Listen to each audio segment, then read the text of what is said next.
Welcome back, everybody. Yeah. We're gonna.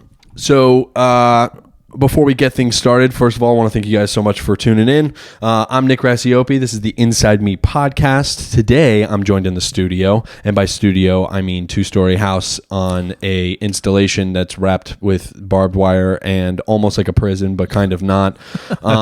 Except you get work release pretty much every day.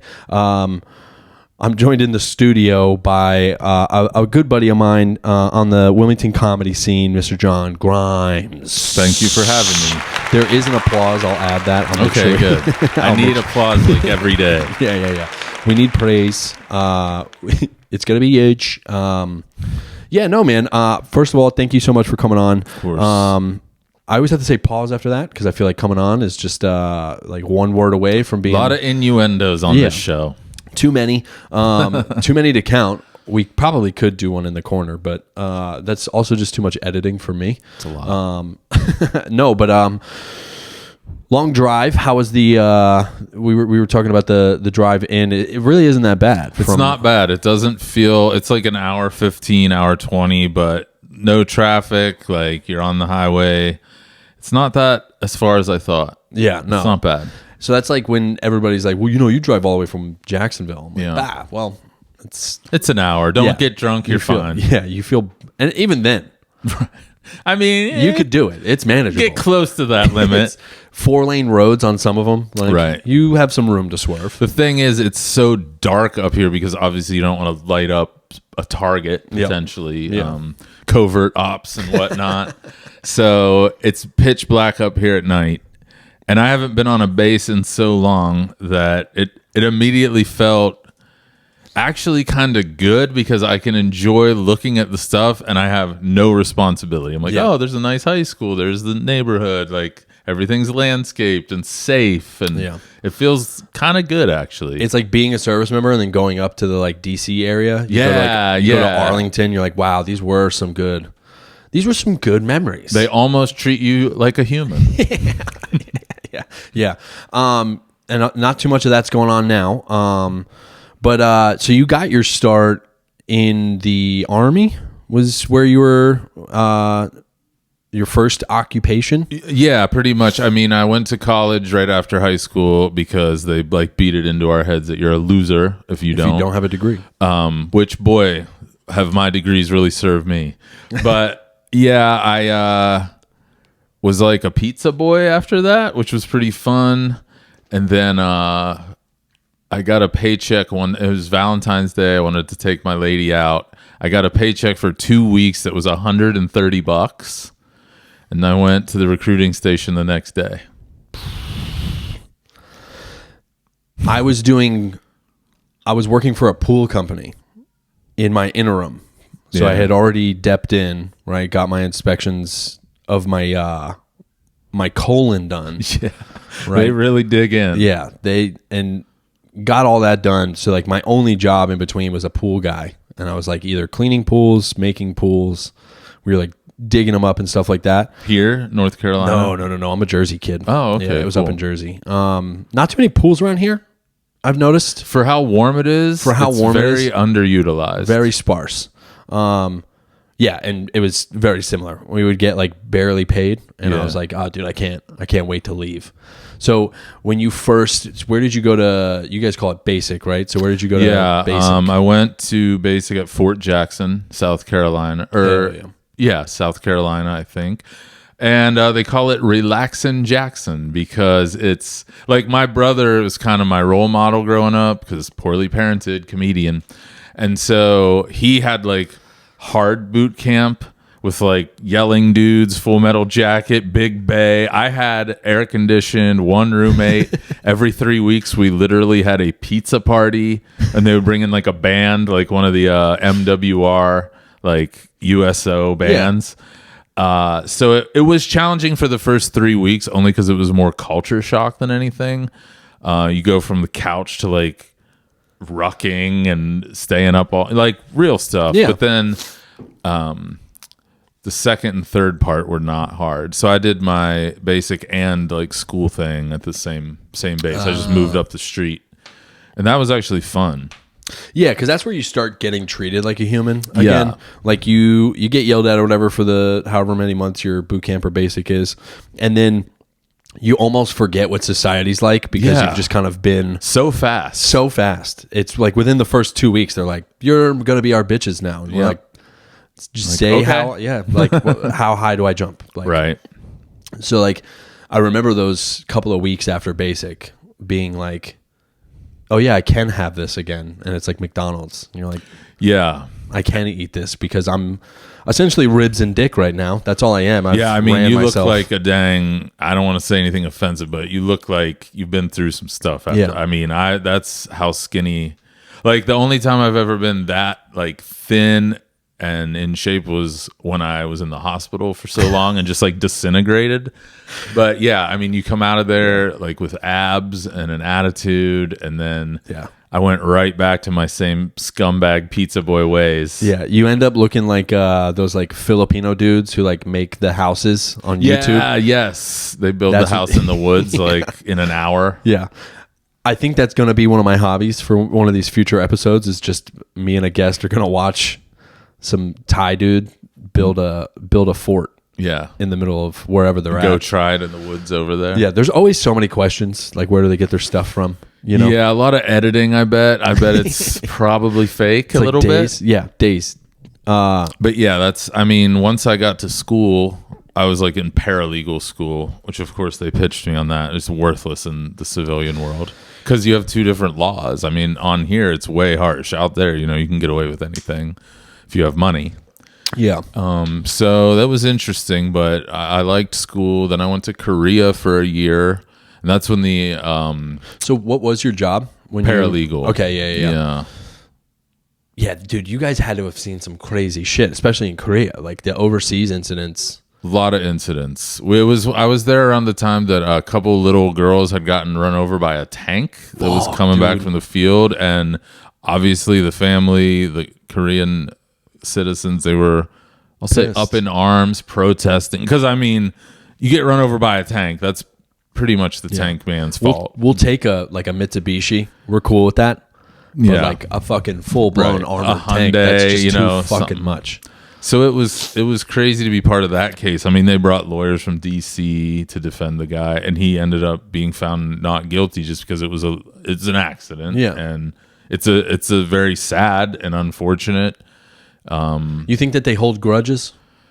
I think the younger people do, because over there you have to do 3 years of some kind of service, police, Marine, Army. Conscripts. Yeah, and they want to be put with us because you get treated well. Like the Marines and the police, it's just, 18-hour shifts and crazy stuff. So I think once you go through and your service requirement is done, you have a different level of understanding and respect. Whereas just like here, you're 18, you go to college, you're mad, you want to protest things, you want to be heard, you want to figure out who you are. And I think the people who, I mean, they would protest outside the gate and throw like water balloons at the bus. And Yeah. so, I mean, I never felt in danger necessarily. I really just felt bad that it got to that point. Yeah. So I was part of that case, long story long. And then the rest of it was pretty much, we were busy like Monday, Tuesday, because people fight over the weekend. So many fights, so many people losing a rank or two. How many cases do you think people like got away with it, but probably shouldn't have? You know what I'm saying? I think it's a protect our own kind of scenario, whereas out here you can get, like in civilian world, you can get away with anything if you can pay the right lawyer. Sure. But in there, you're getting an Army lawyer who they're not going to let up. They're not going to settle. There's no wiggle room with the UCMJ. Yeah. It just is black and white written out. And it doesn't matter if you're rich, poor, a general, a private. You're going to get burned. You're going to get burned, but they do everything in their power to make it as little, as like painless as possible. Sure. So that guy, I'm sure, probably wasn't allowed to drive a tank anymore, but they just probably put him somewhere quiet, gave him a new job. They try to protect people's career because it was a legit accident. But He's on a riding mower in his lawn. Yeah. And he's got 2 kids and he's like backing up, not seeing them. Yeah. Like, oh, why does this keep happening? Yeah, right. Like, I can't escape. Fuck. But so I'm sure, there were some repercussions, and I think, they just try to keep you in. Yeah. Well, and that's the interesting thing is that, like, because I was in the Philippines when there was like a transitioned woman who was murdered, not by me, but a Marine had murdered her. Oh, okay. That dude had us stuck in the Philippines for weeks afterwards because they were like, well, you guys brought him here. You're not going anywhere, Yeah. So it's a lot of strife on the relationship, I think, between countries also, because it's like, come on, man. It's like when you invite your friend over and you're like, yeah, man, you can have a snack, but then they start eating all of your snacks. Right. And you're like, what the fuck, dude? Yeah, the military presence, I mean, I get it, like, strategically, but I think, we're in how many countries? And then it only takes one thing, because nobody remembers the roads that were built, the floods that were prevented. Like, you're not going to think about that when there's a juicy, sexy murder case. Dude. Yeah. Anytime somebody dies. And again, I don't think that's the point. I think everybody feels bad, but it's just the way it is, unfortunately. Yeah. So as far as your day-to-day, like, do you remember your day-to-day? Some of it, I mean, I was very young, very angry. I was in my first marriage. I was a total dick. I drank a lot. But I remember I got to the point where I worked in the same office. So after Korea, I went to Fort Knox, Kentucky, which is pretty laid back. A lot of people go there to like retire. There's a lot of drill sergeants. They run boot camp through there.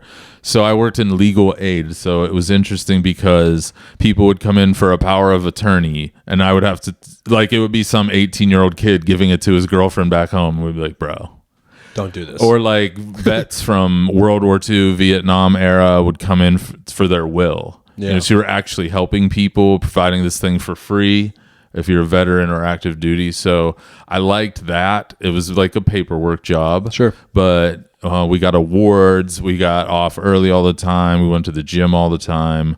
It was pretty cool. It was a lot like real life with just a weird haircut. It was as close as you could get to a civilian job.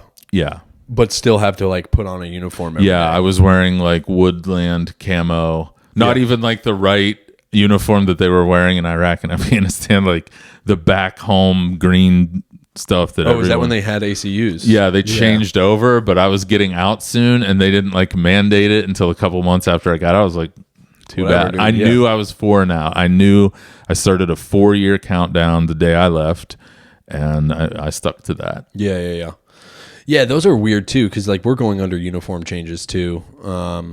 I think here in the future, but the Army was always the ones that like bounced back and forth between like it's disorganized, tri-cami, or tricolor, and the ACUs were just terrible all around. But I remember like looking at some of those kids in high school being like, Modern Warfare. It looks pretty cool when like, you don't have to do it. Yeah. And that's what you soon find out. So you got out. Yeah. Then what? Were you lost? Were you like, fuck, like I'm in this? You were still married at the time, so I was getting separated as I was getting out. Damn. Yeah. And again, like I don't like that. I don't talk to her. I just screwed up, man. We shouldn't have done it. But yeah, so I was getting a divorce and I had a plan. So I wasn't really lost. I got out in March and I started at Penn State in August. And so again, it was a 4 and out. Like now I know what 4 years feels like as this terrible jail. Yeah. Now I get to go party at Penn State. Fuck yeah. So that was awesome. That was 4 of the best years of my life. So yeah, you go complete opposite and you're like doing all the things that Long you want to do. Long hair, beard, weed, all that, everything I couldn't do for 4 years, I completely overdid. Yeah. For the next 4. Overindulged, if you will. Do you feel like that's like, I know for myself, I overindulge on things a lot. Me too. Do you find that as a hard thing or as almost like a statue in your personality? Yeah, I struggle with it a lot, and I go through phases where it's really, I have a handle on stuff.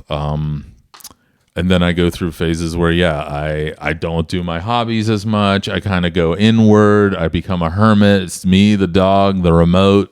Yeah. We're the same in that because I'm like an all or nothing guy. Same. Right? Same. So it's like with alcohol, I would abuse it, right?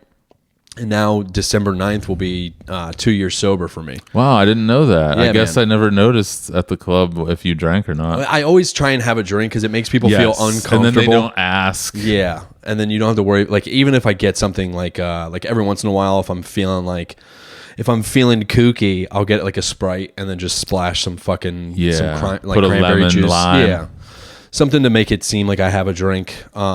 Because it also just feels weird when you're just standing there and everybody else you don't know what to do with your hands. You're like, Which was like the biggest obstacle because it had been such a big part of my life for 10 years. Yeah. Probably more than that, but don't hold me to it. It had been such a, you go from party to party essentially, especially day to day, like in your who's teens drinking. into, early adulthood. You're like, all right, so like who's bringing the booze? Like we're not even worried about who's bringing food. It's like who's bringing the booze? Like get where's food the booze when you're at? drunk. Then you don't have to think about you it. just Yeah. rip it down and not go all hard in on food, alcohol, weed, exercise, which was kind of balancing it out. But that caught up to me in my 30s. But I'm definitely an all or nothing dude. Yeah. So like I've now realized like I can't do. I'm not a one drink guy. Like it doesn't happen for me. Yeah. I'll and this is how it goes. I'll have the one drink and be like, oh yeah, that was I could do that. And then the next time it's like, oh well, I'll do 2. Yeah. But then 2 isn't not that bad. But then 2 isn't 2. 2 is 3 or 4 because I'm like, well, and I'm all right. bartenders are heavy handed too. They're not 100%. measuring an ounce and unless you get like some mixology shit, but even that, like, then it even tastes better. Yeah. And you want more. So you almost just want some crappy Miller Lite or whatever that you can easily give up.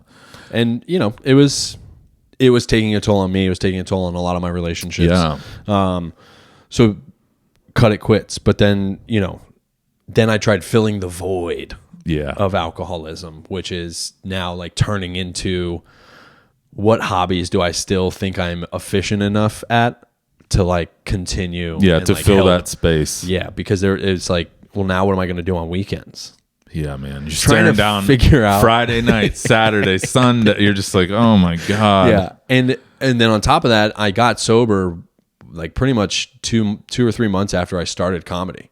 So okay. I had like a little ritual where I would do like a beer and a shot before I went up to like shake A lot those of nerves. people do that, yeah. So like now I'm having to deal with the nerves sober, and it's like trying to work through all of the anxiety you get before running a new bit or doing a longer set. You feel it all. Yeah, it's all in your stomach. And so like I'm curious as to, after that, you've mentioned that you've had to slow down on some things. Yeah. After college, like what did you point yourself to? Well, I had this dream of being a lawyer because the 2 or 3 of them really made an impact on me, really had my back. I worked with a ton of civilians too, so I had kind of one foot in each world, which helped me a lot. Yeah. Like we would go, the nearest city was Louisville or Louisville, how they say it. I hate saying stuff how people say it. Yeah. But anyway. Arkansas. Namaste.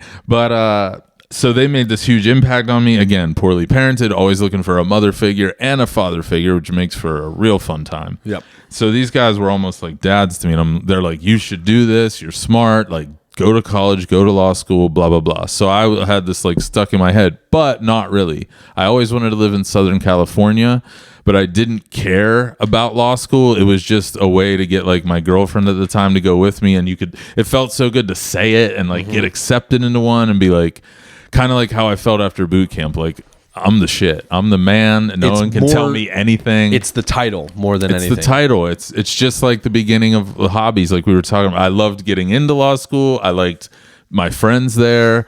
But I mean, I was there to do comedy and live in San Diego with hopes to get up to LA. It was in your head, the side thing that ushers your dream. But I kept it a secret. So when I joined, one of my first buddies in the Army was like from Brooklyn, which already, like, anyone from anywhere cool, I'm like basically interviewing them pre-podcast. Yeah. And so he was the one I didn't know how to get into comedy. I honestly thought, like, you go to bars in a cool city and be the funniest guy and they'll just like let you do it. I didn't understand like open mic sign up, write bits, practice. Everyone was like, growing up, I was a ham and always like class clown or whatever. And this dude in 2000 whatever was like, you got to do comedy. He gave me a George Carlin book. And that thing changed the game. So from that point, for like 5 years, I kept it a secret. I told no one. Even when I went and finally did it in San Diego, I wasn't embarrassed, but it was too close to my heart. Like, comedy is one of the only things I've cared about my entire life. Like, I have never given up this hobby. And so I started doing it. Then I invited some law school friends. Then I invited my girlfriend, and I like had success. I was consistent with it. I felt really good. But my grades came, so I like bailed on law school after one semester.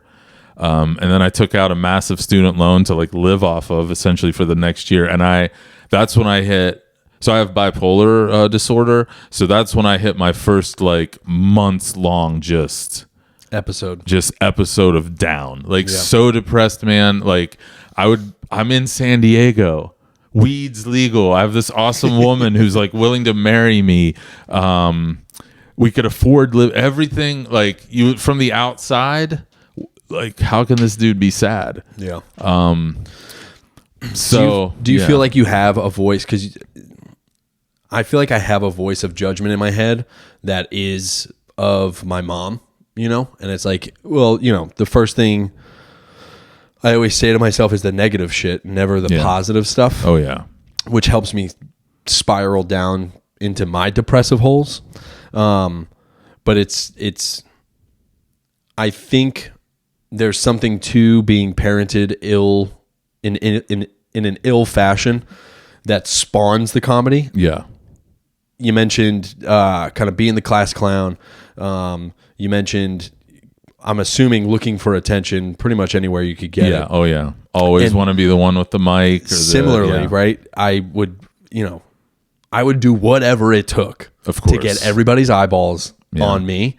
So funny's perfect for that. Everyone likes it. And like get that rush of like, oh, I am the fucking man. Yeah. Right. And then you realize very soon after that I'm like not the fucking man. Right. I am very far from the man. And all of this rigmarole is really just to fuel other things that I'm like feeling down that weren't like programmed into us in the correct way. Yes. To where stand up, again, like getting past that voice in your head for that 5 to 10, if you're lucky, 20, whatever minutes you get, you are the man. Everyone's looking at you, listening. You get those laughs. It is just as addictive as alcohol, as running. You get that euphoria. Like, you know how it is. When I go off stage, I have to like keep walking straight out the door, walk a lap. Like, you really have to come down from it almost. 100%. Especially if you crush, dude. You have like a good, like a big those couple pops. of pops. Yes. And you just fucking, you feel, that's why I love Dead Crow, because it feels like such a tight and intimate room. Yes. That now that I've been going to enough places, I feel the difference when you're at a club and when you're at a no shit, like a bar or a fucking open, like it's something that's not meant for comedy, which are great. I don't want to like say those are bad either, because we all need to do our time. And is it tilting? I knocked the table over. Sorry. You're all right. But you get those moments that keep you going back. Whereas just like the attention, I would have dropped out of high school if I wasn't getting that attention. I had no other reason to be there. I went to school. I went to church. I went where my friends were. I didn't really care. So my parents weren't bad. For the first 10 years, it was just me and my mom. And I would literally do shows when her friends would come over. I always wanted to cheer her up because she was probably undiagnosed, whatever, worse than me. So it was about making my mom happy. And I was very spoiled and stuff. And then when she remarried, that's where like the daddy issues came in, where it's like, how can you choose this other guy? And it was just like two competing depressive people like they weren't bad parents, but they were just indifferent. Like they worked, they came home and sat in a chair, they ate potato chips and drank soda. Your duty to put on a show. Yeah. To, like, brighten their I day. always had to like be the clown, even though I was also like a sad clown, just not as sad as them because I had friends and a social life and all that when you're young. You have no responsibility. So like, you're like, I'll do a quick 5 and then I'm out of here. I'm going to my fucking friend's house, And I would like sing and dance and do school plays, and I could not get enough of this attention. It was a lot. And now looking back, I cringe because I had to stop drinking cold, and I did for 3 years. I will never fully quit alcohol or weed because if I restrict it, just like everything, I'll go, like I can go 2 years without eating a gram of carbohydrates, but then one day Ben and Jerry's coming. Yeah. And then it's 10 weeks and I'm fat. Like laying on your bathroom floor next to melted spoons. Yeah. But I can look back in horror at times where it was anxiety and I just felt like a freak or like super excited and people would tell me to chill or they'd be like, what's wrong? And I just didn't know. Yeah. So I just poured booze down. I was that kid that I would have a lot of confusion, but then, I would be told a lot in my life, like, yo, enough with the playing. Like, it's too much. Yeah. Like, Nobody ever told me that. I was always doing too much. Like, I was very over the top or, like, took it too far. Do you think that, I don't know, comedy's kind of always been a thing that I can drop back down to, almost to a fault of a lot of my relationships, friendships, my marriage, things like that. Do you sometimes think that you overdo it? Do you know how to turn the comedy off at times? Or? I do now. Yeah. I'm very careful because I think in like bits, but now that there are 4 or 5 nights a week, you almost need to kind of turn it off or you'll burn out. For me, some people like they're always on. I can't imagine Jim Carrey chilling and not being funny. Some people they walk out on stage, they're just funny. Yeah. Like I think Hollywood's like that. Yeah. He doesn't have to talk. You just see the dude and like laugh. And so in a good Hollywood way, Sean. Mullet, if you're not in the Wilmington comedy scene. But he's great. And he's a so treasure. Guys like that, I'm not like that. I'm inward, overthinking. All my jokes are pretty much about me. That's how I keep it safe. I can say whatever I want. But I do have to like think before, because I get in trouble so much by putting my foot in my mouth because I'm like, it's funny. Everything I say and do is funny. Yeah. People should know that about me. But it's also hard for us to think like not everybody cares about comedy. Some people can go their whole life without it. They're like well adjusted. They go to the bank, they have do a their 401k. job. Yeah, they're like wearing a shirt tucker, all that stuff. Like, and I've tried that so many times. Like, oh, I just want to be normal and blah blah blah. So I'm in a PhD program now, but I was planning to take this year off and just do comedy. Yeah. I've never gone 100%. Every open mic, every show I can get, I say Stage yes. time. Yeah. I'll do anything for it, just like that little kid. But now, I'm like figuring out my brain and medicine and just growing up, knowing the difference between a douche and a normal guy, and just being more aware that like, bro, making your own opinions that aren't opinions you've kind of felt others make is like my biggest thing. Is like I'm so tired of like, for a large portion of my life, I had regurgitated whatever the person I looked up to, whatever they were saying, I was saying. Yeah. So now I'm like on a journey to find my own opinions, and I think it's hopefully poking through my comedy. But like 100%, this like upcoming year, I want to start like pushing the envelope more, traveling and doing posting more your mics. own stuff. Yeah, which and is like cool. really trying to bolster the comedy community in North Carolina. I think there's a huge gap in Jacksonville. There's a giant audience here that I think likes comedy. They go to Wilmington for it. Yeah. But trying to bring it here to Jacksonville, I think will be that much easier. Not that it's going to be easy off the top, but Right. There's so many things here that work, right? Like jiu-jitsu.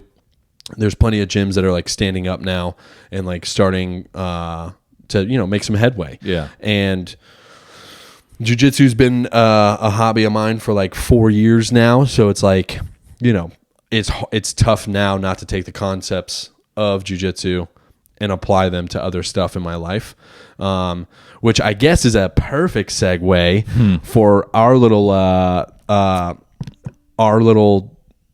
Rochambeau of did it. Yeah, of jiu-jitsu. Did you well, I guess we'll show the clip first and then we'll talk about it after. So without further ado, sorry for coughing directly into the mic, guys. Yeah, hope you enjoy one of my hobbies. Squeezing, he was like, kind of turn red and that, and he could hang on for a little bit, but then if you intensify the pain a little bit, put the bone in there, then it's immediate and it's fast, and that goes with life. Anytime you can put the bone in, it's going to be a little bit more intense.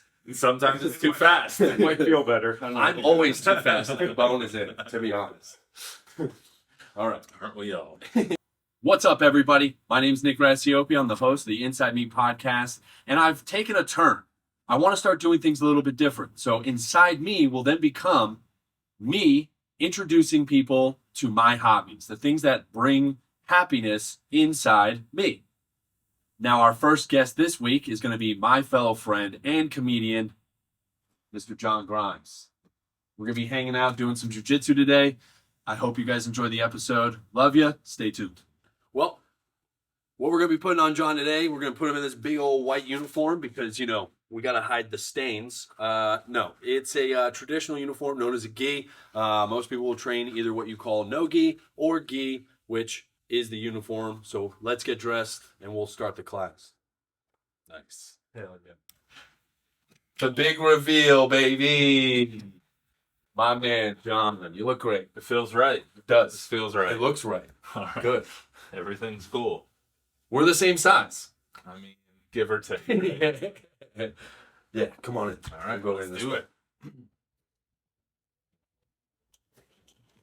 All right. Well, today we're just going to do some basic stuff.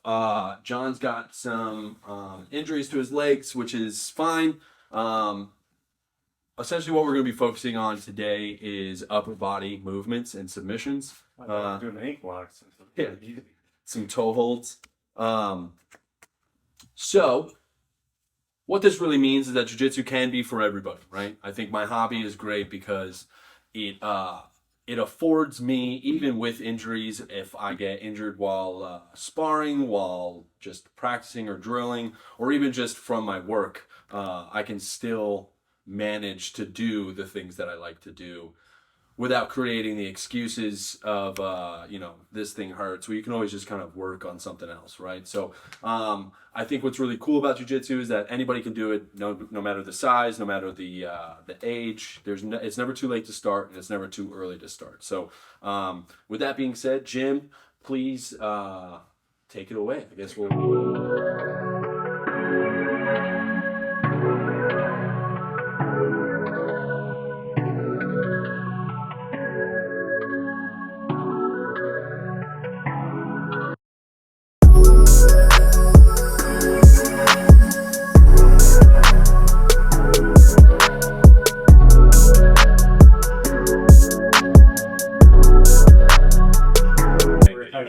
Squeezing, he was like, kind of turn red and that, and he could hang on for a little bit, but then if you intensify the pain a little bit, put the bone in there, then it's it's immediate and it's fast. And that goes with life. Anytime you can put the bone in, it's going to be a little bit more intense. Sometimes it's too fast. It might feel better. I'm always too fast if the bone is in, to be honest. All right. Aren't we all?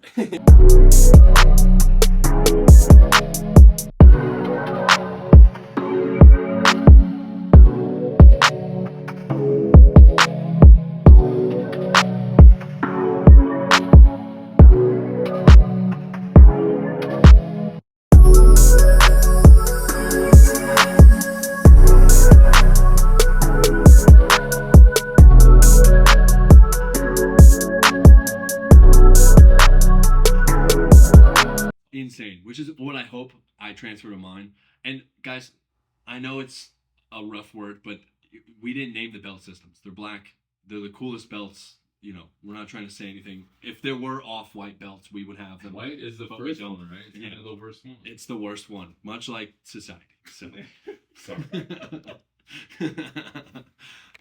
well, back to the interview. We hope you guys enjoyed this little fun tidbit, but we love you. Keep watching the episode. John Grimes, Jim, thank you so much. Yeah, Appreciate you. Very Wow. nice. Yeah, nice meeting you. Gotcha. Much love. Fucking watch the episode. So, with that all being said, do you find yourself having a pleasurable experience choking me out? I did, and I gotta admit, I was nervous. Not only because I knew I would suck at my hobby, but because I consider that stuff really serious. I don't want to disrespect the gym or Yeah. the sensei or you or like Yeah. the belts and the thing. So I was a little bit nervous, but you're so into it and so good at explaining, instructing. We took it very slow, and I could like kind of do it. I felt once we did a couple, and I know I didn't do it right, but I got like ballpark. Yeah. And so once we started rolling around and stuff, and Jim was explaining, I just had a good time. It was really cool. Yeah, and that's what I'm trying to show people is that like no matter the hobby, if someone's passionate enough about Yeah, it, they should be able to, explain it to a sense, because you got to imagine we also I've helped instruct some of the students there, right? And like as you progress in belt, it's kind of a mentorship thing, right? Yeah, like you're proud kind of them and stuff. Yeah, you start like, hey, make this small adjustment here, and you're going to find a lot more success. I think a lot of gyms when they when they start jiu-jitsu, they're like, this is the only way we do it. This is an iron fist kind of rule to their gym, to their curriculum.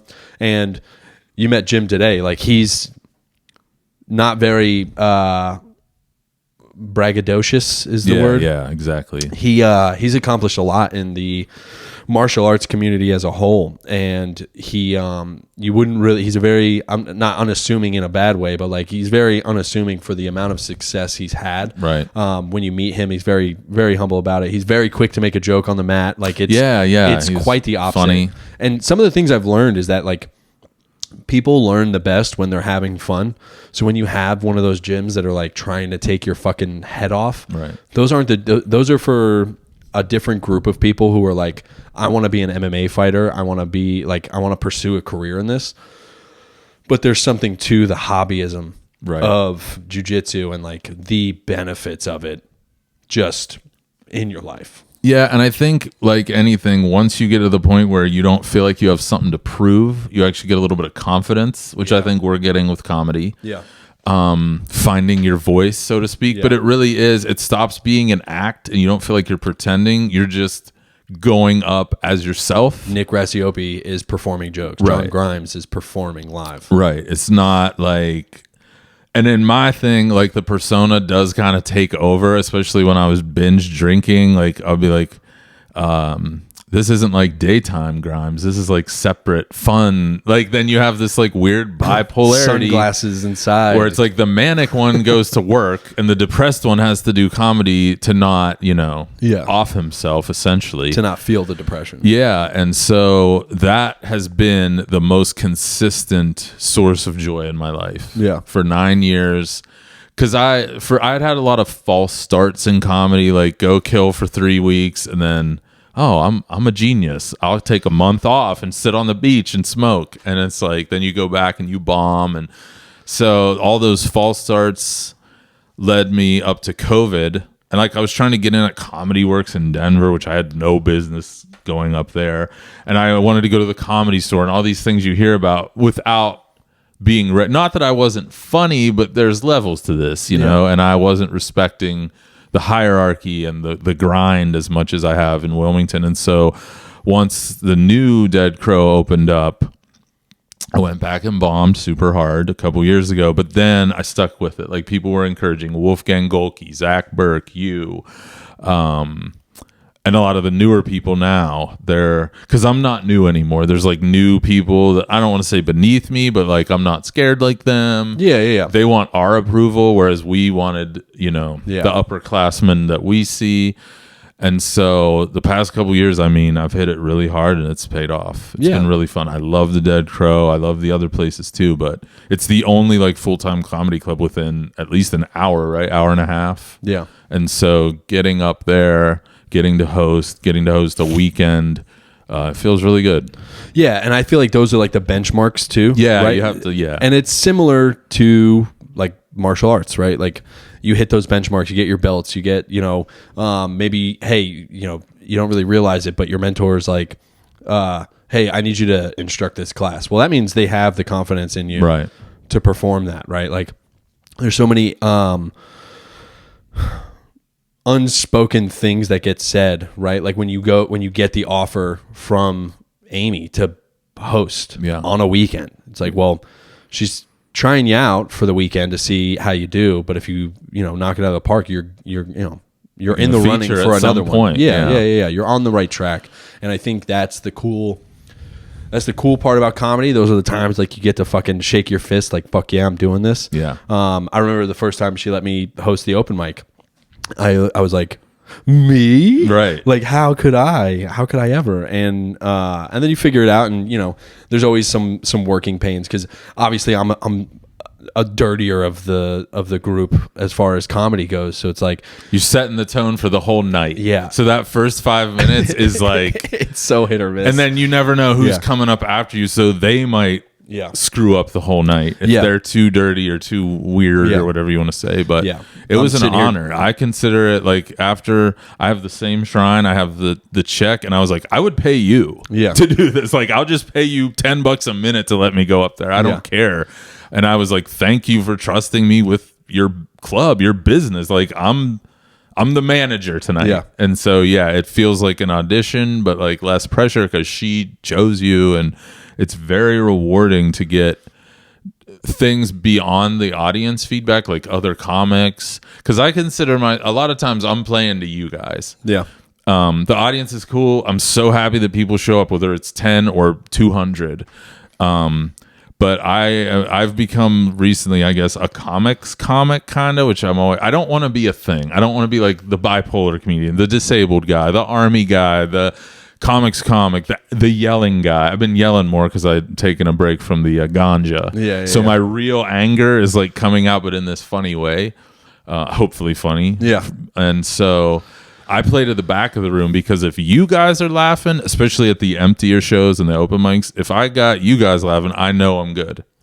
Because at the end of the day, those are the gatekeepers. Those are the friends that you want to have and be accepted and all that. Just like school, just like my whole life has been like, I want this group to like me. The back of the room, and I also want to be like, I want to talk a lot. Sure.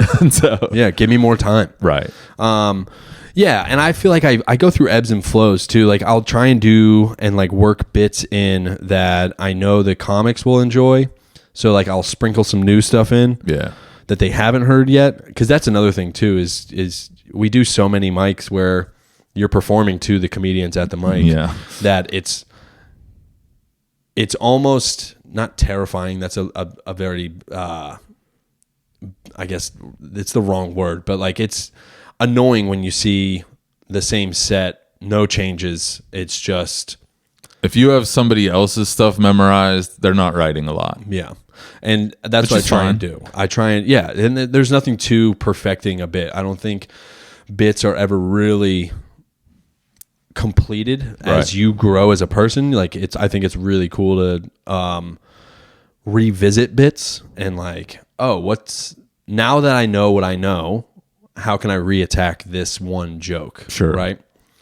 And I think there's something to that. That's still a form of writing, but for the first couple of years, you're just performing to the other comics because like if I can get them to laugh, Yeah. hopefully some shows start opening up, and then I can start getting into an audience that will enjoy these jokes. For sure. And I think that's one thing we have over musicians, because when you go to see a band that's 25 years deep, you want to hear that song. Yeah. You want to hear how it sounded when you were a teenager. Yep. You know, if they don't change those words, if they do, you get pissed. Whereas fans of comedy, you can tell if you watch their podcast, for example, the seed of a bit. And then when you watch their special a year later, you're like, I was there for that seed. Yeah. And there's the wording's different. They've played with it more. We get that option to where even my basic stuff, my 5 minutes, that's like, I could do it in my sleep. I could do it drunk, high, whatever. Yeah. I say it different every time for me. Yeah. And a little bit for the other comics because, they've heard it and they know Grimes is doing the thing. And but I love comedy and comedians so much that I had to like dial down the fanboy stuff. Because I would like go up to people at the Dead Crow and be like, man, I love you. You're so funny. Which they are. But like, if you, again, it's that like too much thing that is always in the back of probably both of our minds, where you don't want to dial it back too far. But there is a point where it's like, Yeah. so that's why I don't drink or really try hard not to smoke and stuff, at least before the set. Whatever you do after, God bless. But I want to go in there as real as I can, just like on stage. Yeah. And I don't know. I've fanboyed out a couple of times, and it just doesn't, I don't know. It doesn't feel like a genuine reaction after I've like whatever the post-nut clarity is to a conversation. Yeah. You know what I'm saying? You run it back. Yeah. You're like, oh man, I shouldn't have fucking said that. But then also just trying to be me. And that's, I think, a harder issue I have because I don't really know what I like. And like, I'm going to therapy and shit now. So it's like trying to figure out what makes me tick is a bigger task to tackle than I thought. Yeah, once you start peeling that onion, man, you find layers you did not want to find. You start crying more.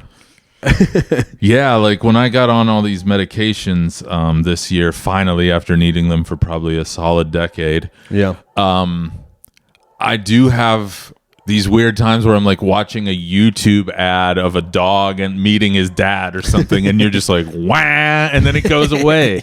Or like laughing at super inappropriate times and just trying to monitor your emotions at all times, like, is so exhausting.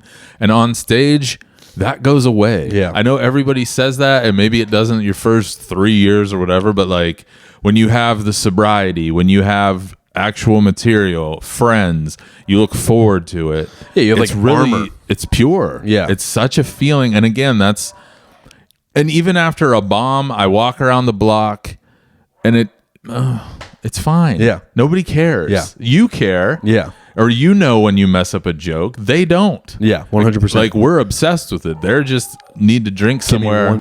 My fucking beagle. Well, hold on, because my wife, I think, is about to let her out, and she's going to be barking. Okay. But she doesn't realize that that's literally 10 feet that way. I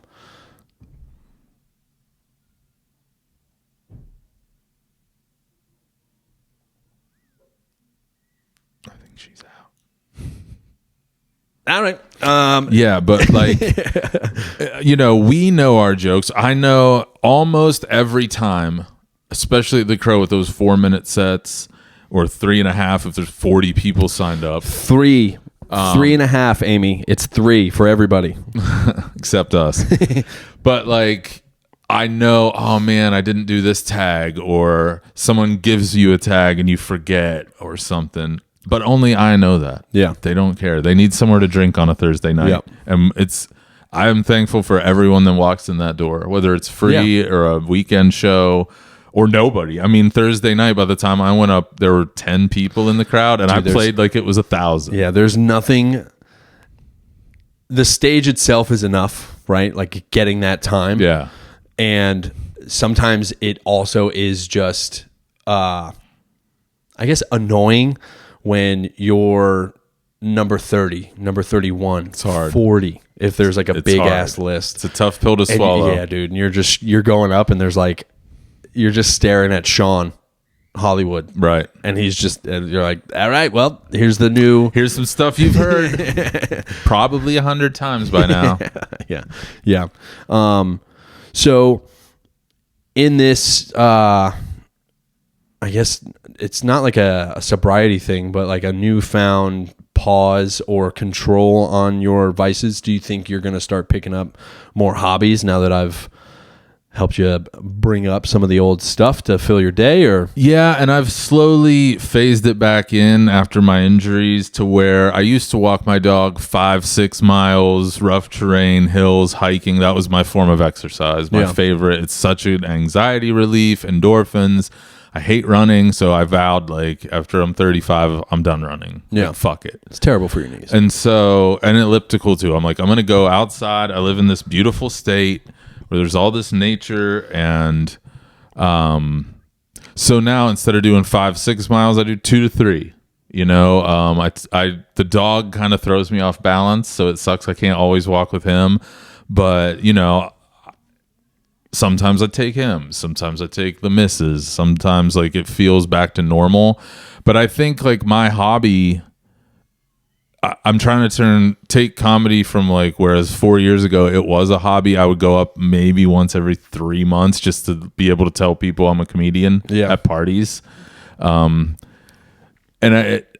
I always saw something bigger to where like, this is very fun, but I want more out of it. And I started putting more into it to get that stuff. And like, same thing with music. I could make you a sick playlist, but not play out like in high school. So I do think like physical hobbies are challenging, but I can definitely like, you know, learn how to edit stuff for other people, volunteer. Like I want to get into that after being in the hospital for a while. You see the value in every single person that goes there every day, whether they're getting paid $1 million or nothing. They all like put their heart and soul into that and walk around with service dogs. So I want to get into more like service and get out of my head and everything being about me.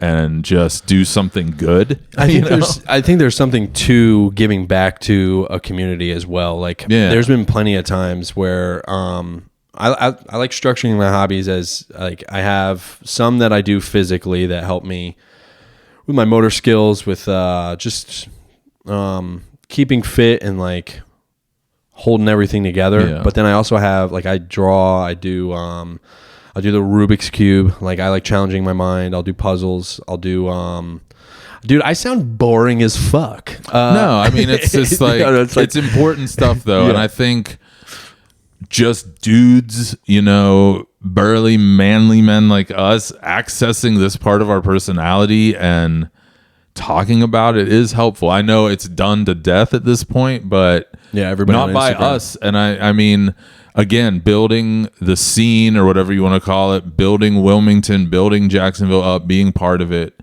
I would do a lot of obviously we don't get paid every time. And if you do, I mean, I've been paid like $10 before, but again, I would pay them, you know, I love it so much. And so people need to be doing these podcasts locally, nationally. Not everyone has to be Rogan. You know what I mean? Like he started in some closet with his weird friends too. And so talking about this stuff, white dudes, but it's not like we're complaining. It's just where we're at. So that's another thing, dude. Why are white people always under attack? Why is that? Why do I have to feel like I'm under attack just for being white? You know, I was just saying that to my wife the other day. We saw I think it was a show on Netflix. It said like Dear White People or some shit. Yeah, like that. I think like anything taken to an extreme gets a little bit confusing. Like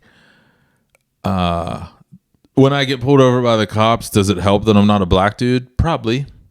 Maybe. I mean, but I've been arrested several times, and I didn't feel like being white Helped at all. helped that much in the back of a squad car. Yeah. And I also think like you can use history in a lot of ways, just like religion. You can pull stuff out of the Bible that's really mean or really nice, and Yeah. or you can look at history and be like, look at all these white dicks that like ruin stuff. But then you have good whites, so it's I just try to be a good guy and not like. Yeah. I hate people that say I don't see color because that's bullshit. Yeah. But 100%.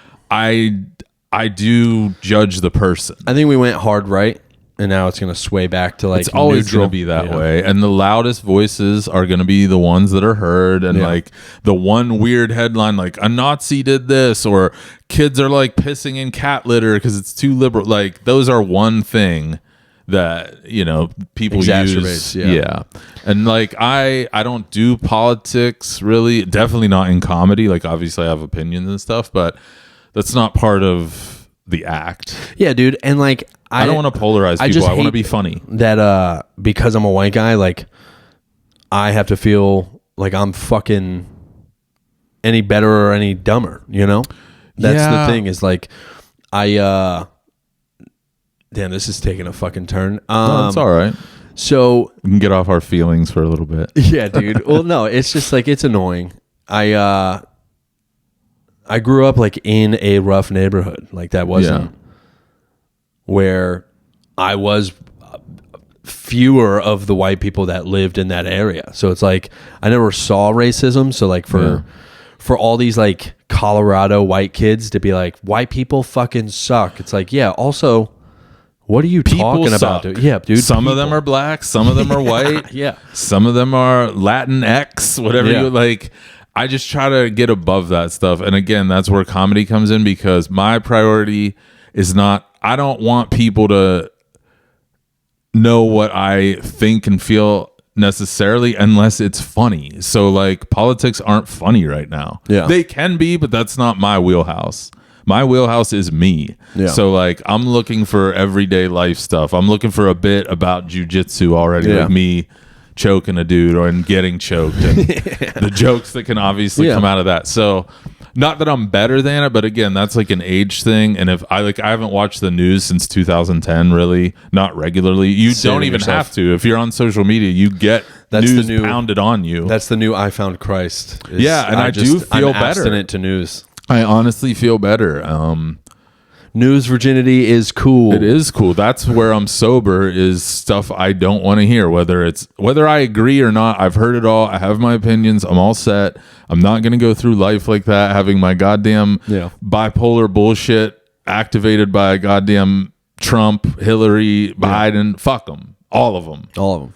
And so, at least in a comedy sense, like that's not my thing. Yeah. If it is, great. Some people are hilarious about a lot of things, but the feeling bad about being white or whatever, I don't feel bad. I just like try not to be a dick anymore and work on myself to where people want to be around me, respond well. I don't say cringe shit that I'm going to run back in my head 100 times. And I still fail at that, but it's not because I'm white. It's because I'm an idiot. Yeah. You know what I mean? Because I'm socially awkward. Right. And I know a lot of black idiots and all colors of Asian idiots, and I know great people. So again, it's not that I don't see it. If they want to talk about it or school me up on some shit, same with like the LGBTQIA plus stuff. I know all those letters and I love them. And I'm happy to learn about others. I loved in Korea, like I would go out on weekends and go to like Buddhist temples and like little folk shows and the whole makeup and the dresses and the dance. I found it really cool. Am I going to do it and co-opt it? No, but like it's cool to learn. Yeah. So expanding your horizons. Yeah, I don't try to apologize for being white, but I'm not like white power. You know what I'm saying? I'm just a white dude. Sorry. It's the wrong kind of power. We play power chords. Yeah, Nirvana, bro. So you did bring in a hobby. I think hobby. we'll play that clip for you guys. Here's John trying to teach me how to strum my chords. Speaking of cringe. All right, what's up, everybody? Hey, we hope you enjoy this part of the clip. I I've asked as a new rendition of this podcast, because you can only do the same thing for so long and not really get anywhere with it before you're like, I think it's time for a change. So as we had previously stated on the podcast, Inside Me, I'm gonna try and bring some people on, share my hobbies, things that bring me joy, things that get me just rock solid. They give me a husband's bulge, if we'll call it that. No, but the things that bring me joy, that help with some of the things that I deal with on a pretty much daily basis. Some of those demons and the hobbies that help bring me happiness inside me. I think that's a good segue. We have John here, and he's brought a hobby of his that he enjoys, even though you said it's been a while since you've done it. Yeah, let me preface this by saying I am by no means a musician. It's barely a hobby. It's like once a year I break out Dusty and see if I can strum a couple alt rock chords from the 90s just to like play along with, So we're not Spotify. So we're not going to see at an open mic here soon. No, I'm not shredding. I can barely do the chords with my fat fingers. Like, it's just strictly fun, strictly hobbyist. That's good. So I'll probably do a little medley of the first 3 seconds of a couple songs, and then hand it off to you, dude. All right, sounds good. Well, let's get this started. All right.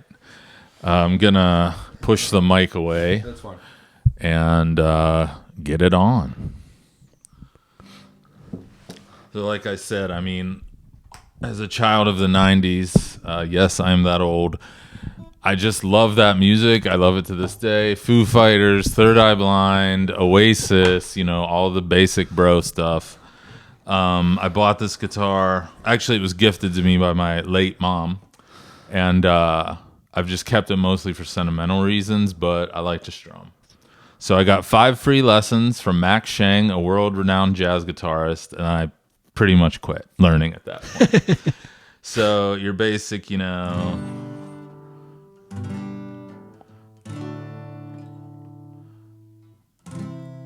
see, not very good, but good enough to do like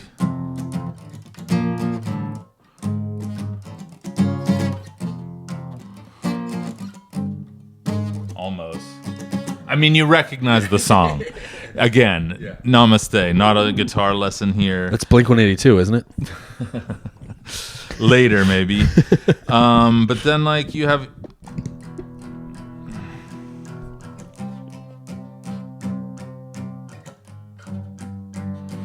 little cranberries.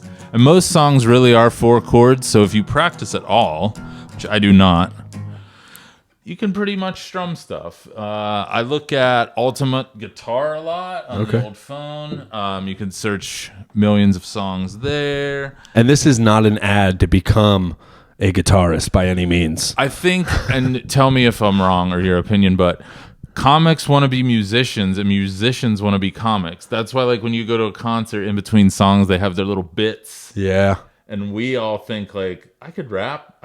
I could sing. 100%. We think each other's thing is easy. Easier. Yeah, 100%. There's so many times where, like, I think it would be so much cooler to come out to, like, yeah, like, are you guys ready to rock? But that just doesn't fit the setting in most scenarios. Right. And I mean, I guess the positive thing about them, too, is, like, if you write 1 to 3 hits, like, you're good. Off. Yeah. If we write 1 to 3 good jokes, no one's even going to remember the joke. They either like you or not. Yeah, at the end of the night. You remember the joke he did about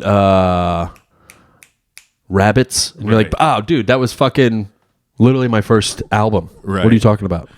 Exactly. And like after, I like to hang around after shows to get like my 3 compliments before I can go home. Start fishing. And they're never like, hey man, I liked, that specific bit. They're always just like, you were good. Yeah. So it's a vibe thing. Whereas with music, I mean, it's heart, it's emotion. Yeah. It can go with all moods. It's super hard to be like, you guys ready to fucking rock at Port City Cheesesteak when people are trying to eat, When you're doing ambush comedy. I love ambush comedy. But yeah, I mean, it's It's something else. But I'm basically like the guy at the frat party who's like, and now here's Wonderwall. And I screw it up. Yeah. Because I don't practice. And okay. I also became painfully aware preparing for this podcast, don't really have the most hobbies. And the ones I do have, like I wasn't going to bring my dog and be like, here's how you pet a dog. Like, here's, pharmaceuticals of one type or another. Yeah, that would have felt like the next like 2 girls, 1 cup. It's like 2 guys, 1 dog. Yeah, exactly. Like, look at my hobbies. I watch the same podcast you do on YouTube. So, all right, well, for me, that's the extent, brother. What are we? So what's let's do Nirvana. Let's do Nirvana. Take it away. All right. So, I always see musicians sit like this. Oh, This yeah. always crushes my balls. Coffee shop style. All right. So where am I putting my fingers? You're gonna go on the first one, Okay. on the bottom, Right here. Oh, right below it. and then go all the way down, yeah, and then yeah. put this one to that second string without Okay. touching the fruit. Give that a little strum. Am I supposed to be laying all of these? All these, and then this one. Sorry, the third one. Okay. Damn, I don't know if I can lay that. I don't have the hand dexterity. Me either.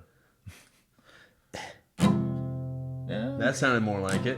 Yeah, and it's hard not to hit this string because you're kind of holding your finger. Let's try Like, pinky. this is a barring. No, pinky's not gonna. See, this is why musicians. I know, man. And this is like my greatest hobby, so I'm closing. I almost all feel the like I should chords. apologize to you. Like, I did try. I dug deep, man. John Grimes is officially Canadian. Yeah. Sorry for existing. But did you say you played a long time ago too, right? Yeah, but it would be like it would be like short, like Just messing around for fun. Yeah. That's pretty much where I'm at with it. like, and then I would do some finger touches, some like whoop. And I think with electric guitar too, you can cover it up with all the distortion pedals and just volume and fuzz buttons on the amp. So when I was in a band in high school, we were just noise. Yeah. It was not on purpose, but Right. So we're going all the way down here. there you go. You're kind of getting it.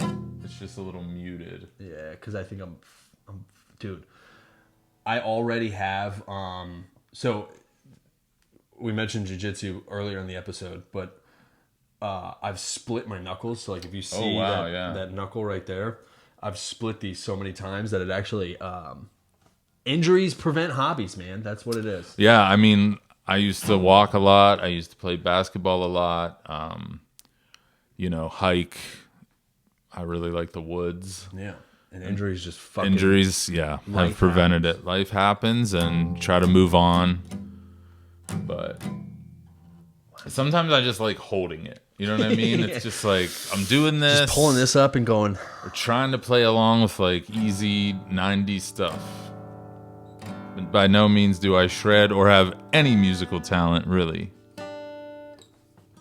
This makes me want to try more, though. Well, that's what I'm hoping to do by these segments. Yeah. Is I know there are hobbies that I 100% neglect. Yeah. And it's not until I have to I want to teach my kids about it that I'm Yeah. like, oh, you know what? I did used to do this a lot, and I love it. Yeah. It's my favorite thing, and it helps keep me calm. All right, well, let's. I got fucking stupid fingers, so let's move to. What else? What's Wonderwall? How do I hit? Oh, that's a Wonderwall? tough one, dude. Is it? It's a lot of spreader? fingering. Basically, let me just try to go for it. teach one thing. So power chords make your life very easy. So that's just the one finger all the way down. Yep. And then this one kind of all the way down. This one all the way down on this bottom string, and then just. So Glycerin by Bush is just that. Then you move up. So when you want to go up, you just do the same fingering, but up a string.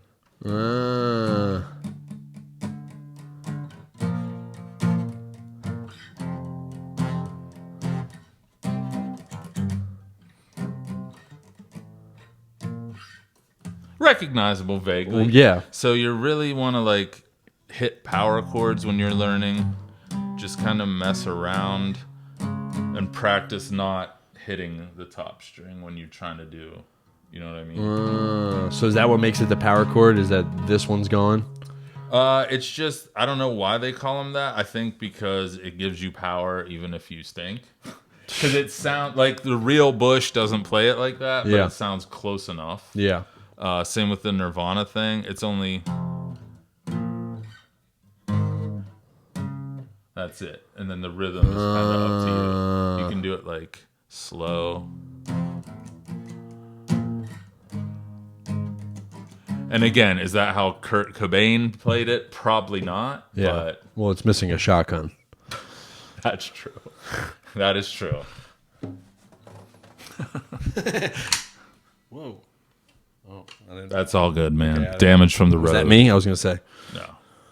So, I mean, it's more just a matter of, the dexterity All right. and So sticking with it. here. So Keep not. all your fingers down and just put this one up a string higher and that one, this one up all the way. All the way. Then this one just a string higher all the way, and then the other ones do nothing. You just kind of gotta keep them bad boys. That's like a real chord. And then if you put that one all the way down the same, it's power. And you can hear like sometimes you'll accidentally hit a real chord, and then you're like, "Oh man, I did it!" And then there you go. That's real, man. Oh. Nope. You gotta keep a fret in between, yeah.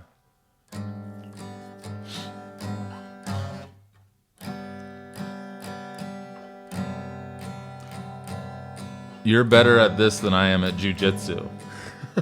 At least you can do it. That was very fun. Dude. You choked me. I did. And 10 seconds felt later, good. I would have been fucking out. It felt good. So I think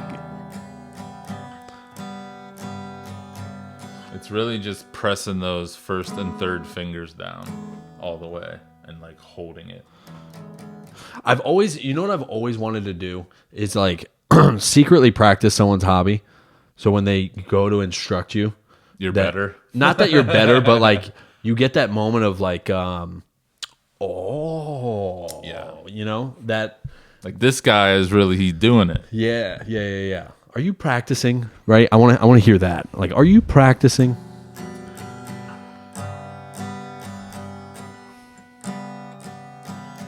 All right. So, I mean, it goes how it goes. Obviously, I have put the not. pick in? I do the cool guy Pick pick holding in the strings. Yeah, it's better than putting it in your mouth, Yeah.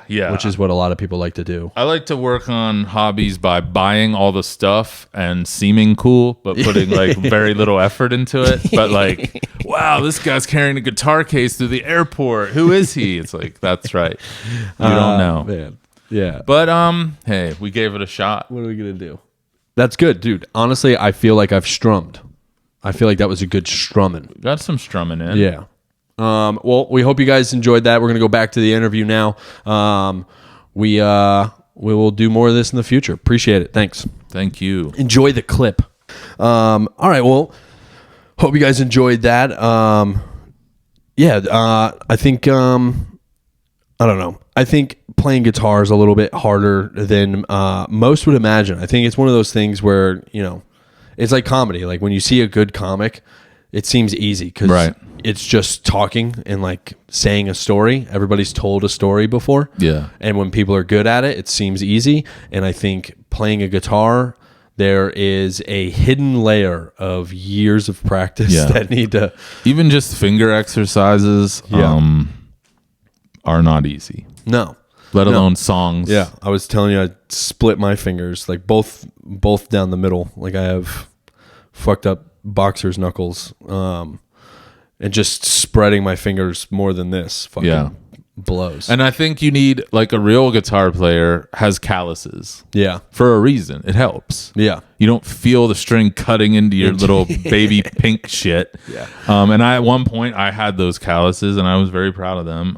And I would play every day. Like when I was in the Army, it was a stress reliever because I didn't start smoking weed until I was like out of the army, probably. I mean, I had tried it, but I was like 23 probably when I got out, 24. Started experimenting. So I just, I went out to Cali to visit some people, and that's like where you try weed, and no one cares, and you smoke a joint in back your in the car day, in front dude. of a cop. And Yeah.